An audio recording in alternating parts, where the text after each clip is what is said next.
Hello and welcome back to English Today. And this is DVD 7 and the third DVD in your elementary level. And in this DVD, you will see another 2 episodes of our story, That's Life, followed by our special TV programs. In the cinema program, they will be talking about the Sundance Film Festival, followed by a debate about e-learning. Then, in the grammar section, we will study more about adjectives, in particular the comparatives and the superlatives. So, happy studying. Well, guys, why don't we go to the cinema tonight? That's a great idea. What's on? Well, there's the new film with Schwarzenegger. That should be good. You're joking, right? No, I'm not. What would you suggest? How about going to the disco? The disco. Are you crazy, Alice? That's not even music. That's simply noise. Come on, Peter. It's Saturday night. We have to do something special. Something exciting. And going dancing is surely more exciting than going to the cinema. I agree with Alice. Let's go dancing. What about a third choice? I guess Anne is right. Why don't we try to find a good compromise? Come on, guys. How boring and old-fashioned you are. And you are more frivolous than I am, Alice. Come on, guys. Don't argue now, please. Let's vote on it. Well, Alice and I want to go dancing. Peter and Anne don't. How about you, Sharon? I don't know. Well, the disco is probably more entertaining than the cinema. Great. Okay, guys. 3 against 2. Let's go dancing.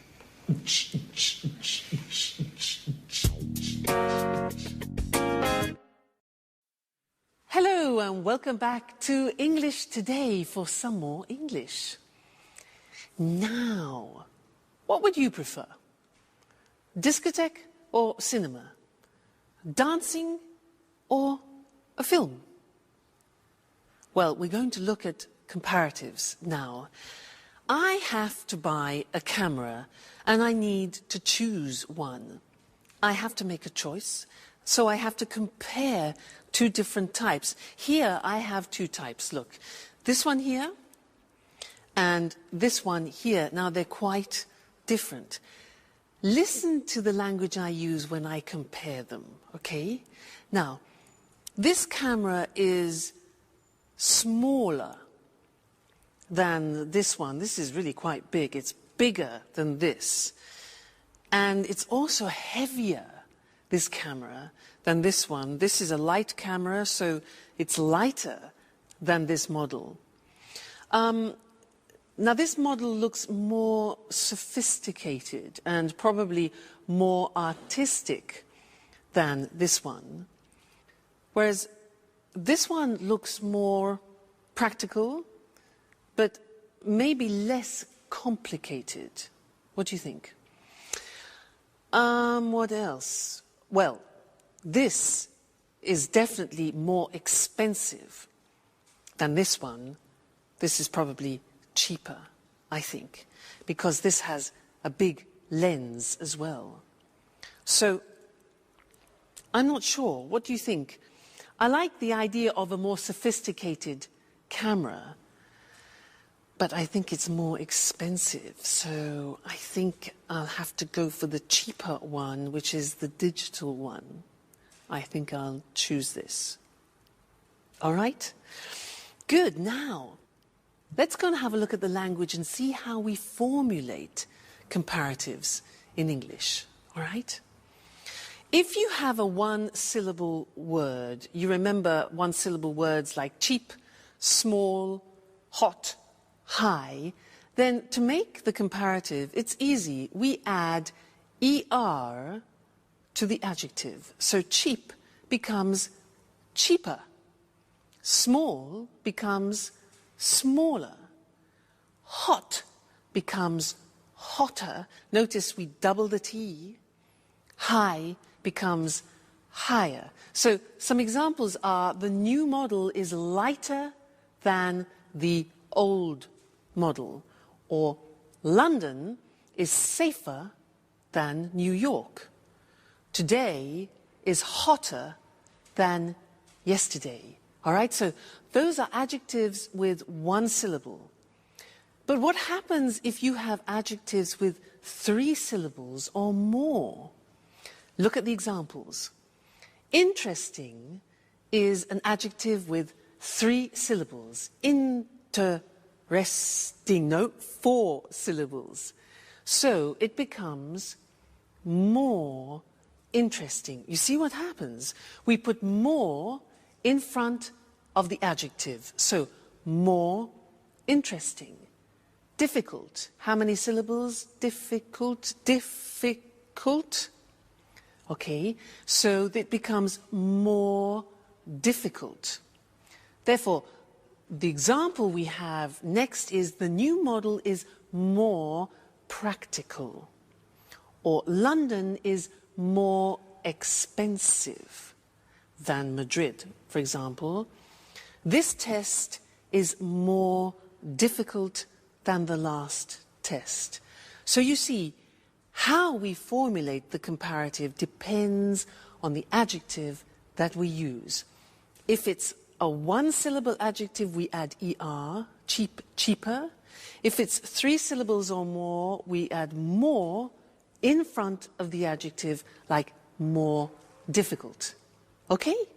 Now, we are going to go back to that slide where the girls are getting ready to go dancing. They use a lot of comparatives in the conversation. Listen carefully and try and recognize them. Okay? Great. See you next time. Bye.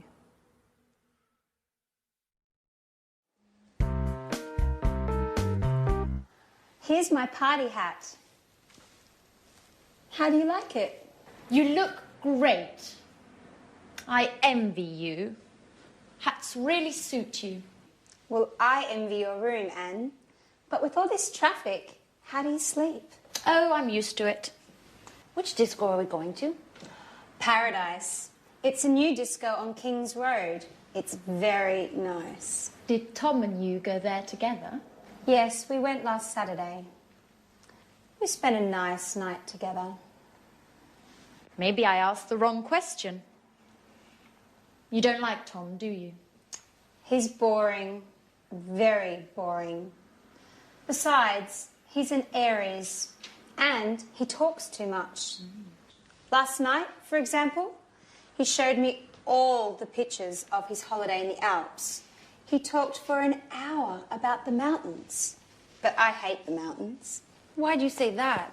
The mountains are beautiful and spectacular. I prefer the beach.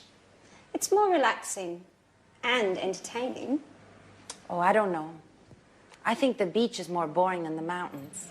Why do you say that? Well, think about it. Lying on the beach every day, it's much more interesting to be walking in the countryside. Yes. But it's usually colder in the mountains. I think the beach is also more romantic. Girls, stop talking nonsense. How do I look? You look very pretty, Alice. Thanks, Sharon, but you look better than me. No, how can you say that? You're much more tan than I am. Yes, but you are in better shape. And me? How do I look? You are very pretty too, Anne. I'm sure I'm not nearly as beautiful as you. Come on, guys. Stop making stupid comparisons. Let's just say that we're all different. Hey, girls. Okay, are you ready? I need your advice. Which shirt is better according to you? The red one, it's much better than the blue one for a disco night. And you, Sharon? What do you think? Well, I think The red one is funnier, while the blue one is more professional. I prefer the blue one. So, girls, which shirt should I put on? I told you, the red one. With that one on, you'll look more macho. Yes, macho. That's the right word. Really? Macho? I like it. Okay, I'll put on the red shirt. Do you agree with Alice, Sharon, about being macho, I mean? Come on, Jack. It's late. The disco's waiting for us.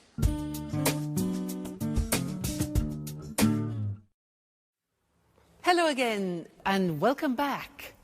I want to continue talking about comparatives in this lesson because last time we talked about how we compare with adjectives with one syllable and 3 syllables and more. Remember, we said hotter than, but more difficult than. So what happens if we have adjectives with only 2 syllables? For example, like heavy or easy. Well, we say heavier and easier, but the spelling changes. And that's what I want to show you on the screen now, because the Y at the end of easy and heavy disappears. Look. Happy is an example with an adjective with 2 syllables ending in Y. Happy becomes happier. Take out the Y, put in I-E-R, okay?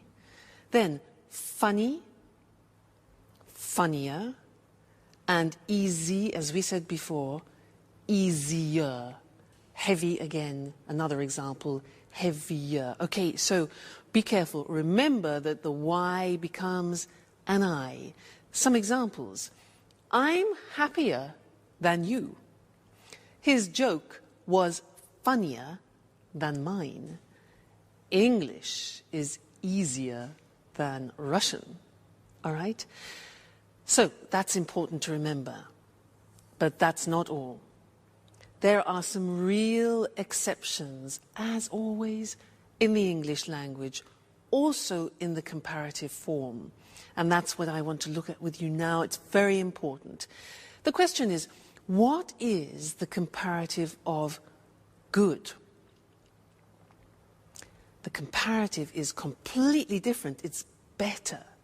So you would say, this camera is better than that camera. All right, so good becomes better. What about bad? Again, it's completely different. Bad becomes worse. Today's weather is worse than yesterday's, okay? Bad, worse. And one more example, far, which means distance, far becomes further or even farther. Both possibilities, farther written F-A-R-T-H-E-R, as you can see on the screen. All right, so those are the big exceptions. Good becomes better. Bad becomes worse. Far becomes farther or further. You choose. Examples, walking is better than running. Today, the weather is worse than yesterday. And Southampton is further than Brighton. All right? So those are all the most important things that you need to know when you're comparing things. Don't forget the exceptions. They're very, very common and easy to forget. All right? Great. So I'll see you next lesson where no doubt you will be speaking English better. Okay? See you then. Bye.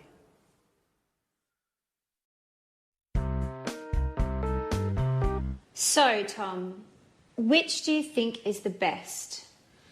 I think Prague is the most interesting. Are you sure? I think Vienna is more exciting than Prague. Yes, but it's certainly the most expensive tour. It doesn't matter. My father is going to pay for everything. And what about Madrid? I think it's probably the most exciting. Why do you say that? Well, the nightlife. I'm sure there are a lot of discos. That's true. But it is certainly the hottest city. You're a good friend, Tom, but you are so boring. I don't really care about the weather. I just want to enjoy myself. This trip is my father's birthday present to me. I want to go to Europe's most interesting city, but also the most special and the most entertaining one. I see. Well, I think all three are interesting cities. Hi, guys. What are you doing? My father is going to give me a trip for my birthday, so I'm choosing where I would like to go. Oh, really? That's great. Are you going alone? No, my father promised to come with me. Oh. Well, do you already have an idea of where you want to go? Not yet. I can't make up my mind between Vienna, Prague and Madrid. Tom was making some precious suggestions. But she isn't taking my advice, as usual. Well, I think Prague is probably the oldest city, but Vienna is the most interesting one. There are a lot of important meetings in Vienna. Oh, and lots of museums too. Well, Madrid also has a lot of museums. Do you agree with that? Yes, that's true. But Madrid is certainly the hottest city. Oh my God, Anne. You are like Tom. You both talk nonsense. I think you two should go out together. I think you would get on well. Alice, what are you talking about? You're joking, right? Well, not really. I think Tom is perfect for you, Anne. Come on, Alice. Stop being foolish. You're embarrassing us. Really? There's no need to be ashamed. Listen, I'm going to leave you two alone now so you can get to know each other better. Bye.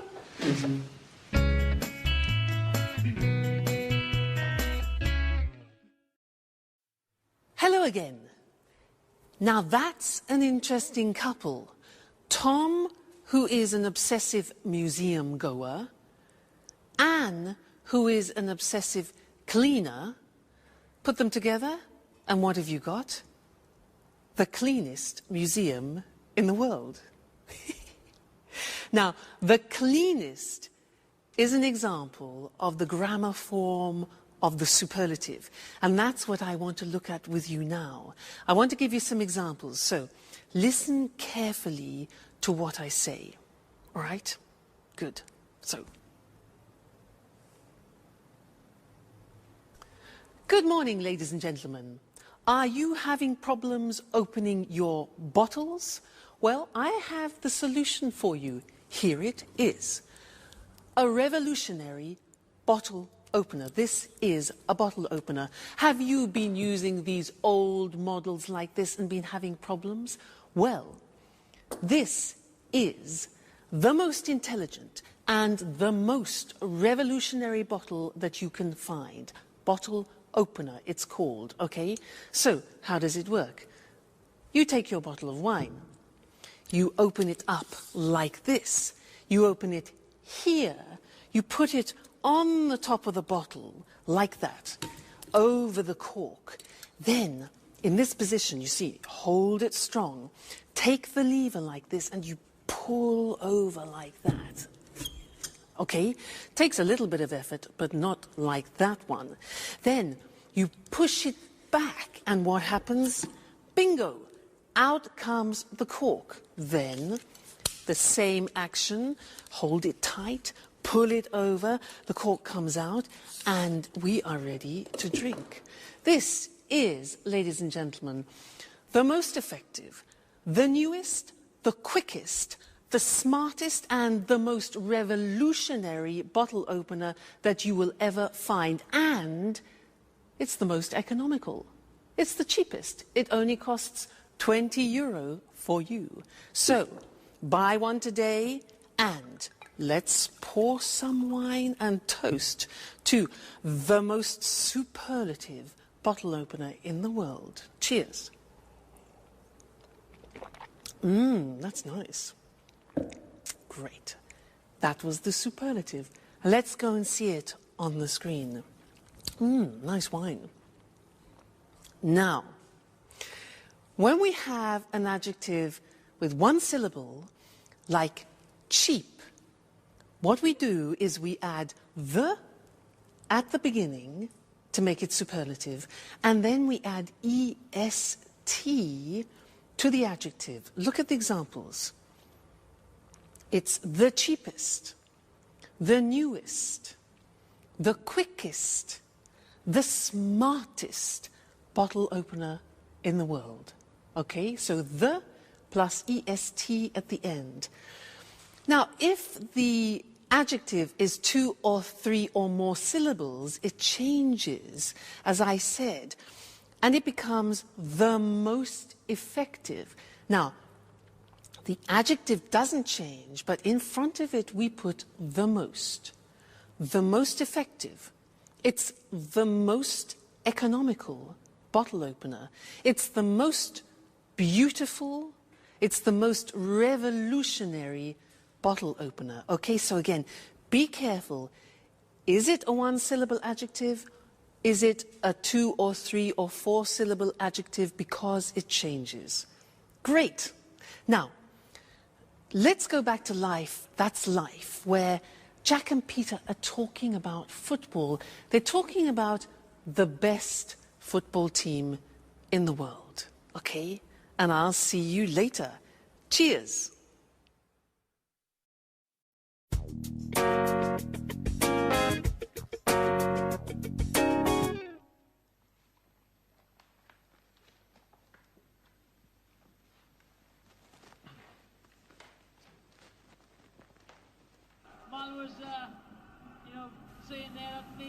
Hey, Peter. Did you see the match yesterday evening? Which match? Which match? Ajax versus Juventus. Those teams are boring. Excuse me. Excuse me. Ajax is the best football club in the world. I'm afraid I don't have a clue. I know that only music matters. Anyway, in your opinion, which is the best team? I don't know. I heard Arsenal is the best one of all time. They've got the most aggressive players, the most important coach, the toughest goalkeeper. Peter, you are so mistaken. Okay. What's so great about Ajax? Well, first of all, their defense is superb. It's much more intelligent than Arsenal's. No. Still. No. But you promised me. You're always busy. No, I don't want to go anymore. Anyway, thanks, Daddy. Thanks for your present. You are the worst father in the world.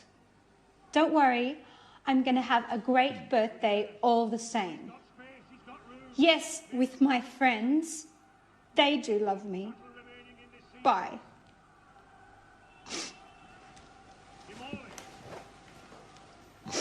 Is everything okay, Alice?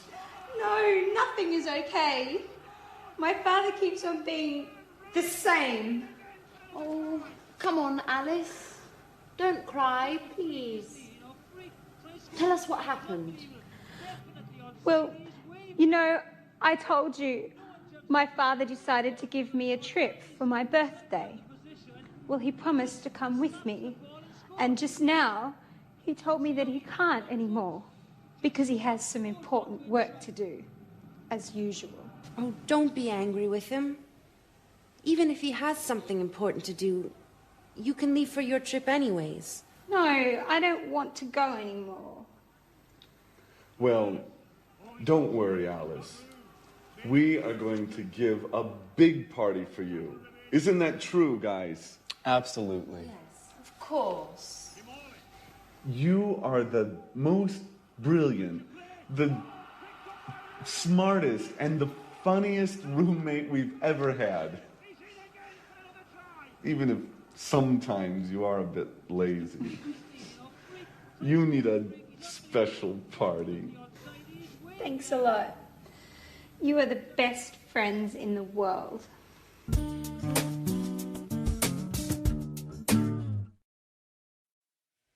Hello again. Now, you know, Mr. Monkey reminds me of Jack. He's obsessed with football, but he's very sweet. Did you hear what he said to Alice? He said, "You're the most brilliant roommate we've ever had." That's really sweet. And did you hear them talking about football? Well, I don't know what you thought. They said, this was Jack, he said, "Ajax is the best football team in the world." Debatable. Alice said her father was the worst father. And Jack then said, "You are the funniest roommate that I have ever had." And so these are all examples of exceptions in the superlative form. I want to go to the screen now and look at those because they're not that easy. So, look at the first example. With adjectives ending in Y, we remove the Y as we've learnt before, and we add I-E-S-T. So, funny becomes the funniest. Easy becomes the easiest. So the examples are, "You're the funniest roommate I have ever had," for example. Or Naples is the noisiest city in Italy. Or it's the happiest day. All right, so those are two-syllable adjectives ending in Y. Now look at the exceptions. Remember, we have already learned that good, bad, and far are exceptions in the comparative. Well, look at the superlative. Good in the superlative becomes the best. So it's good, better, the best. Bad in the comparative is worse, remember? The superlative is the worst. Notice the T. Bad, worse, the worst. Don't forget to pronounce the T. And then far, the comparative we said was farther or further, and the superlative form is the farthest or the furthest. Okay? So, those are the three most important exceptions. You need to learn those by heart because words like good and bad we use every day. So try and memorize them, all right? And I'll see you in the next lesson. Bye. Good morning, good morning. Welcome to this week's edition of Talk Cinema. Here in the studio with me is Sanjeev Gupta, our cinema expert. Good morning, Sanjeev. Good morning. Well, Sanjeev, what are you talking about today? Today I want to talk about the Sundance Film Festival. Sounds interesting. I've heard of the Sundance Festival. What exactly is it? Well, to put it simply, Sundance is a festival for independent films and people interested in them. Okay. Can you explain what an independent film is? Independent films, sometimes they're called indies, are films that don't come from the major Hollywood studios. They're produced and financed by the directors themselves, and they're usually low-budget productions. But of course, this doesn't mean that they're appreciated less than normal commercial films. Of course, independent films can be very interesting, and often they deal with contemporary issues. Exactly. You can't compare independent films with Hollywood blockbusters. They're two completely different things. Well, Hollywood films are more spectacular. They're usually high-budget productions, and the money comes from the Hollywood studios, not from the directors. There's more money to spend, so they can feature famous stars. There's another important difference here. Hollywood movies are distributed throughout the world. That's how they make so much money at the box office. Right, Sanjeev? Right, Lucy. On the other hand, independent films generally win the praise of cinema critics, but make less money at the box office. OK, let's go back to the Sundance Film Festival. Well, this festival has nothing in common with the Oscars night in Los Angeles, but it is the most important film festival in the world for independent films. It's important because it promotes the work of many young directors. When did the festival start? Robert Redford organised the first festival 25 years ago. The festival takes its name from Sundance Kid, the character Robert Redford plays in the film Butch Cassidy and the Sundance Kid. Today, the Sundance is divided into two sections. The main section is called the American Competition and is for American films and documentaries. The second section is the World Cinema Competition. This is for all other films. You know, Sundance is great fun. In addition to the films, there are parties and concerts and also special meetings for film students. Well, the Sundance Festival sounds fun. It's smaller and younger than other film festivals. There aren't lots of Hollywood stars. The awards aren't as prestigious as the Oscars. But it's an important festival. Right, Sanjeev? Right. And don't forget, it's great fun. OK. Thank you, Sanjeev. And goodbye. Goodbye. Goodbye, and see you next week for another edition of Talk Cinema. So, the Sundance Festival takes its name from the Sundance Kid, the character that Robert Redford plays. A character is a person in a film. And we say that an actor plays a character. And let's have a look at some of the vocabulary and expressions we use to talk about films. There are independent films and Hollywood blockbusters. First of all, what is an independent film? It's a low-budget production that is not produced or financed by a major Hollywood studio. Major means big and important. A low-budget production is a film made with little money. And what's a Hollywood blockbuster? It's a high-budget production that is produced and financed by a major Hollywood studio. A high-budget production is a film made with lots of money. To produce a film means to make a film, and to finance a film means to find the money to make a film. We say a film is produced by and financed by someone.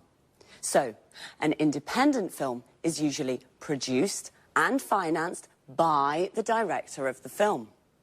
The director is the person responsible for making a film. He or she directs the actors and decides how to tell the story of the film. Independent films are sometimes called indies, which comes from the word independent. Because Hollywood blockbusters are high-budget productions, they can feature famous stars. Famous stars are famous actors. So, if a film features famous stars, it means that famous actors and actresses are in the film. Pretty Woman features Julia Roberts and Richard Gere. We say Hollywood blockbusters are commercial films. This means they are easy to watch and easy to sell. They're made with the purpose of making money. All right, cinema lovers, that's it for now. Bye, and see you again soon. Hello. Welcome to this week's edition of Let's Talk, the Saturday evening debate with our commentators Tom and Marie. Good evening. Tonight I'd like to hear your thoughts about e-learning. You know, when I was a teenager, I hated school and studying. As you can imagine, my exam results weren't very good, so I couldn't go to university. Now, I'd like to study philosophy, and I'm thinking of taking a distance learning course using my computer and the internet. Well, e-learning. The E means electronic, so e-learning is electronic learning. This is a new and convenient way of studying. Many universities around the world now offer distance learning degree courses via the internet. You can take a course from a university in England or in the States without leaving your home. That's true, but you need to have a lot of motivation to take an e-learning course. Why? Well, good time management skills are very important for successful e-learning. You mustn't waste time. You must study a little every day. It isn't always easy, especially if you work. Okay, e-learning courses can be more difficult. Traditional courses can be better. But there are many advantages to studying for a degree at a distance. What are these advantages? In fact, let's talk about the advantages and the disadvantages of e-learning. Okay. One advantage, you can study when you like and where you like. I see. So it's a flexible way of learning. Exactly. Another advantage is that e-learning gives people a second chance to take a university course without giving up your job. You can study and work at the same time. I'm sorry, Marie, I don't agree. When you work, it can be very difficult to find time to study. Besides, students can feel lonely and isolated when they study by themselves. Wait a minute. This is where the electronic part helps. There's lots of interaction with other students and course tutors. Some courses use virtual classrooms to teach small groups. You can see your tutor and other students on your computer screen. You can talk with them and use text chat or email and discussion forums too. Today, most courses include study skills information on how to study well at a distance. Okay, but some course materials can be really boring, just like reading books online. And some e-tutors are very inexperienced and don't know how to teach in this new way.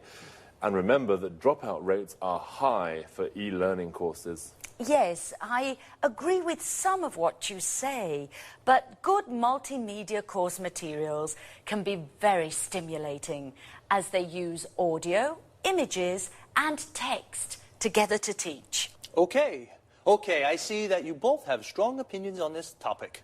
This discussion is very interesting, but I'm afraid we've run out of time.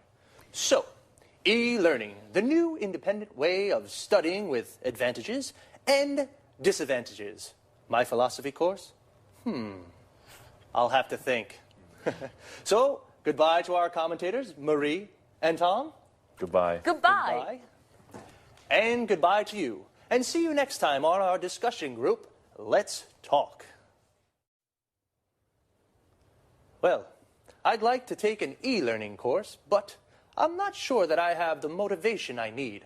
Notice how we say to take a course. For example, to take an English course means to study English. To take a distance learning course means to study from home. If I take an e-learning course, I can study at home and send my work to my course tutor via internet. The course tutor is the teacher for the course.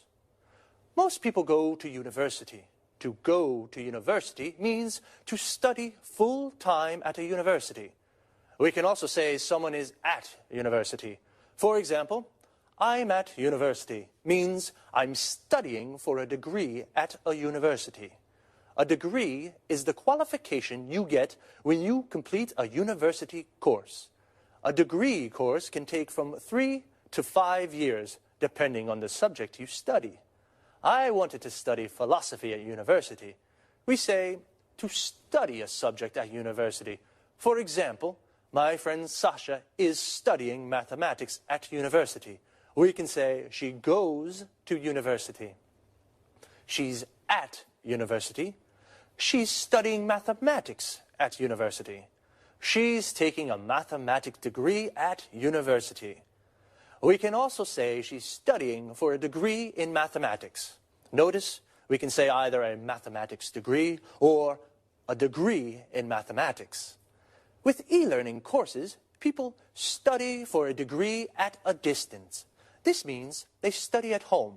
They don't go to the university to study. But Tom said the dropout rates for these courses are high.